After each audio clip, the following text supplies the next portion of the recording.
महाराष्ट्र में बसंतपुर नाम का एक छोटा सा गांव था। गांव में ज्यादातर समय सूखा पड़ा रहता था, इसीलिए पानी आसानी से उपलब्ध नहीं था। गांव के घरों में सरकारी टंकियां लगी हुई थी, जिनमें सुबह शाम निश्चित समय के लिए ही पानी आता था।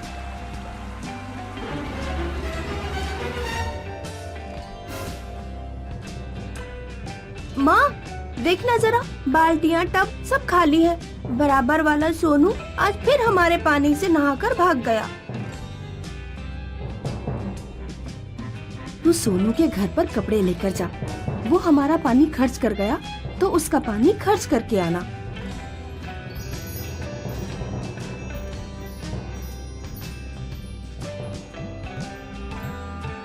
पड़ोसी के घर कपड़े धोना चाहिए, धोना आए या ना आए, लेकिन धोना चाहिए।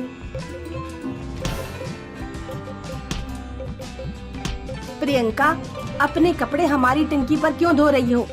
हाय राम, तुमने तो आधा पानी खर्च भी कर दिया। ओह गौरी बुआ, मैंने कपड़े धो लिए तो हाय राम।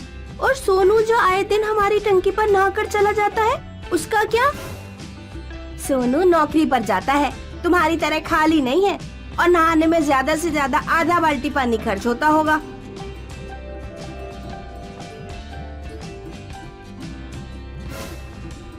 आधी बाल्टी पानी खर्च होता तो कोई परेशानी नहीं थी।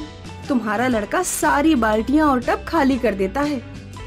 लो, बेटी के पीछे अब माँ भी लड़ने आ गई। प्रियंका और सोनू के परिवार एक दूसरे के पड़ोस में रहते थे। पानी के पीछे अक्सर उनके बीच लड़ाई होती रहती थी। प्रियंका के पिता नहीं थे। दोनों माँ बेटी दिए, मटके और मिट्टी के बर्तन बनाकर खर्चा चलाती थी।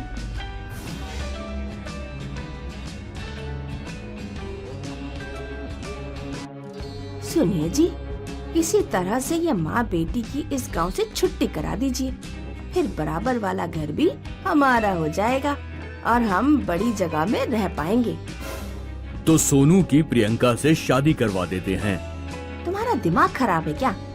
कहाँ हमारा सोनू इतना पढ़ा लिखा और कहाँ वो प्रियंका 5वीं पास। वो हमारे सोनू के लायक नहीं है।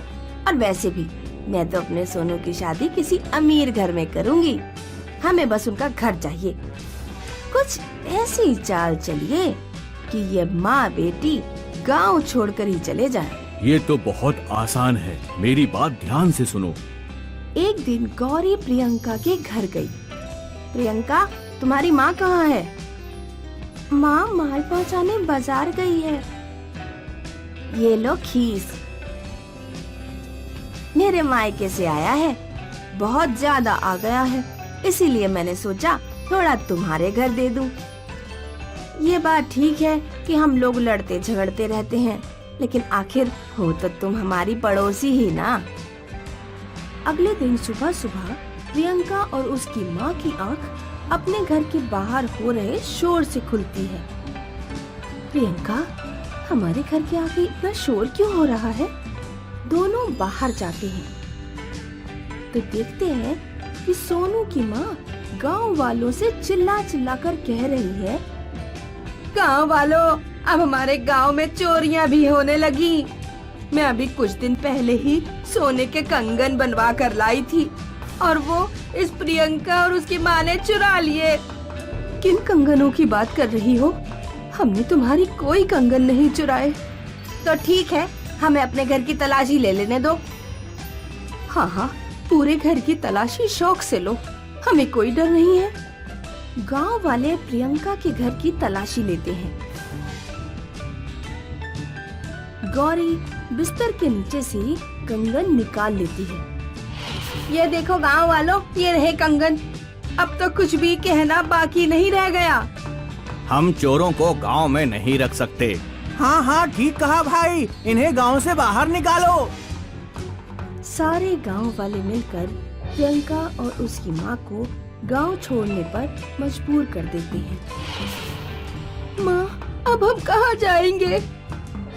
तुम चिंता मत करो बेटी, जीतू मामा के यहाँ चलते हैं।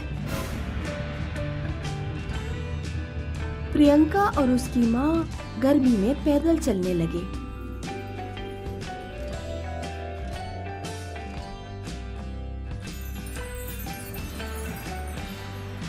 माँ, वो देखो एक टंकी। चलो उसी से पानी पीते हैं। प्रियंका ने जब टंकी खोली तो उसकी आंखें फटी की फटी रह गईं। टंकी से तरल सोना निकल रहा था।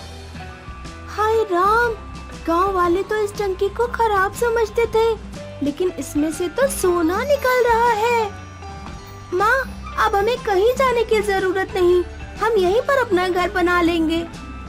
टंकी से निकले सोने की सहायता से प्रियंका और उसकी माँ एक बड़ा घर बना लेते हैं और पूरी शान शौकत से रहने लगते हैं।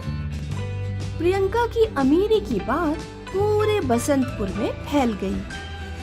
सुनिए जी, हम प्रियंका की माँ से जाकर माफी मांग लेते हैं। हम अपने सोनू की शादी प्रियंका से कर देते हैं, फिर उनकी जादुई टंकी, बड़ा मकान सब हमारे हो जाएंगे।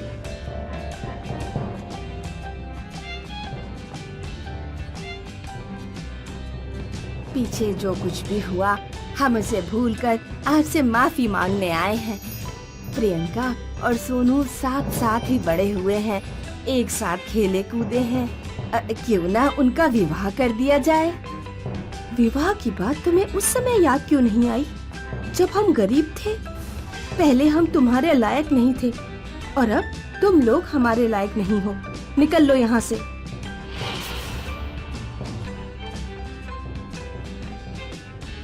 अमीरी का इतना घमंड, सोना देने वाली टंकी पर इसका घमंड टिका हुआ है। उस टंकी की पाइपलाइन कहीं से तो आती होगी, उसे तोड़ डालूंगी, फिर देखती हूँ किस चीज पर घमंड करेगी। एक रात गौरी अपने पति के साथ प्रियंका के घर के पीछे वाले जंगल में जाती है। वो और उसका पति खुदाई करना शुरू करते हैं। ये रही टंकी की पाइपलाइन। गौरी कुल्हाड़ी से पूरी पाइपलाइन तोड़ फोड़ कर अपने घर लौट जाती है। अगले दिन पूरे गांव में हाहाकार मच गया। इतना शोर क्यों हो रहा है? लगता है कल रात हमने जो पाइपलाइन तोड़ी थी वो सोने वाली टंकी की पाइपलाइन नहीं, बल्कि गांव में आ रहे पानी की पाइपलाइन थी। गांव में पुलिस आती है और पानी के पाइपलाइन तोड़े जाने की जांच करती है। गौरी और उसका पति पकड़े जाते हैं। उन्हें पानी के पाइपलाइन तोड़ने के जुर्म में जेल हो जाती है। इस कहानी से हम ये सीखते हैं कि दुष्ट लोग दूसरों का नुकसान करने के चक्कर में अपना ही नुकसान कर बैठते हैं।